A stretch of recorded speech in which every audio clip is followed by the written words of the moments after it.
सुरुवातीलाच महत्त्वाची बातमी वाल्मिक कराड संदर्भात 2 कोटीच्या खंडणी प्रकरणी ही मोठी बातमी समोर येते। अमेरिकेतनं फोन करणारा व्यक्ती वाल्मिक कराडचाच नातेवाईक होता अशी सूत्रांची माहिती मिळते। वाल्मिक कराडच्या मोबाईलमधनं जप्त केलेलं सिम कार्ड अमेरिकेमध्ये रजिस्टर आहे। वाल्मिकचा आर्थिक व्यवहार पाहणारा व्यक्ती देखील अमेरिकेत जाऊन बसलाय अशी माहिती सूत्रांकडून मिळते।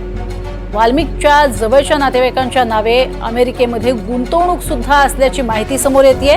सीआयडी कडनं कराडची अमेरिकेत काही संपत्ती आहे का याचाही आता शोध सुरू आहे। अधिक माहिती घेऊयात। मोहसिन शेख आमचे प्रतिनिधी आपल्या सोबत आहेत। मोहसिन, एकीकडे सिम कार्ड रजिस्टर आहे अमेरिकेत ही माहिती तर समोर येत होती, मात्र आता काही अर्थातच गुंतवणूक आहे का, मोठ्या स्वरूपात संपत्तीची गुंतवणूक आहे का आणि आर्थिक व्यवहार पाहिले जात होते असं कळतंय। काय अधिक माहिती मिळाली आहे? खरंच कोणी नातेवाईक आहेत का अमेरिकेत? आपण जर बघितलं तर सुरुवातीपासून ज्या वेळी सीआयडी असेल किंवा तपास यंत्रणा कोर्टात जेव्हा वाल्मिक कराडला हजर करत होते त्यावेळेस त्याची कोठडी मागताना एक मागणी सतत केली जायची, ती म्हणजे वाल्मिक कराडची विदेशात काही गुंतवणूक आहे का, त्याचे काही व्यवहार आहे का ते आम्हाला तपासायचे आहे आणि त्यासाठी आम्हाला कोठडी हवी आहे अशी मागणी केली जायची। त्यामुळे एकंदरीत हा चर्चेचा विषय होता की वाल्मिक कराडची खरंच विदेशात गुंतवणूक आहे का। मात्र आता जी माहिती आपल्याला मिळते, जी माहिती सूत्रांनी दिली त्यानुसार वाल्मिक कराडचं जवळचा नातेवाईक अमेरिकेत असल्याचं बोललं जात आहे आणि ते जो सिम कार्ड वाल्मिक कराडच्या मोबाईलमध्ये सापडलेला आहे तो त्याच अमेरिकेतला देखील असल्याचं काल माध्यमांच्या बातम्यांमध्ये आपण बघितलं होतं, समोर आलं होतं। त्यामुळे एकंदरीत वाल्मिक कराडचा जवळचा नातेवाईक हा विदेशात आहे, अमेरिकेत आहे हे जवळपास स्पष्ट झाल्याची माहिती सूत्रांनी दिलेली आहे। अगदी विशेष म्हणजे प्रज्ञा, यावेळी या वाल्मिक कराडचा आर्थिक व्यवहार बघणारा व्यक्ती देखील त्या नातेवाईकासोबत विदेशात असल्याची देखील माहिती आपल्याला मिळते।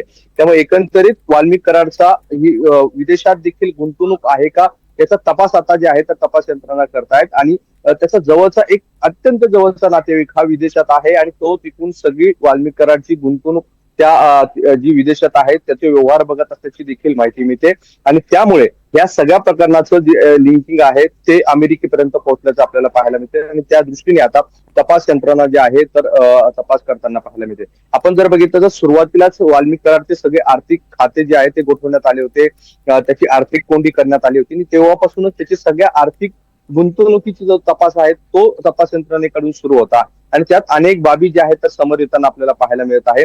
एकंदरीत आता फक्त महाराष्ट्रात नव्हे किंवा देशातच नव्हे तर विदेशात देखील वाल्मिक कराडची गुंतवणूक असल्याचे जे आहे तर तपास यंत्रणेला संशय आहे आणि त्याचा जवळचा एक नातेवाईक आहे जो सगळं विदेशात पाहून ही सगळी आर्थिक बाब जी आहे किंवा ती विदेशातील गुंतवणूक आहे ते तो त्या बघतो अशी देखील संशय जे आहे तर तपास यंत्रणा आहे। त्यामुळे आता तपास यंत्रणा जे आहे तर वाल्मिक कराडचं विदेशी कनेक्शन म्हणजे अमेरिकी कनेक्शन जे आहे ते जे आहे तर त्याचा तपास करतायत आणि ते जे सुरुवातीपासून बोलत होते की विदेशात वाल्मिक कराडची काही गुंतवणूक आहे का ते आम्हाला तपासायचं, तर ती गुंतवणूक हीच आहे जो वाल्मिक कराडचा जवळचा नातेवाईक विदेशात बसून ही सगळी गुंतवणूक पाहतो। त्यामुळे आता हा जवळचा नातेवाईक कोण आहे हा देखील प्रश्न उपस्थित होत आहे। त्यामुळे आता ते देखील तपास यंत्रणा जे आहे तर तपासण्याचा प्रयत्न करतात आणि वाल्मिक कराडचा जो आर्थिक सगळं बाजू पाहणारा व्यक्ती होता तो देखील अमेरिकेतच असल्याचं देखील समोर येत आहे। त्यामुळे या दोन्ही लोकांना ट्रॅक करण्याचा प्रयत्न जे आहे आणि हे सगळ्या आर्थिक व्यवहार तपासण्याचा प्रयत्न जे आहे तर ते तपास यंत्रणा करतात पाहायला मिळतात। नक्कीच मोहसिन, तुर्तास धन्यवाद या संपूर्ण सविस्तर माहितीसाठी।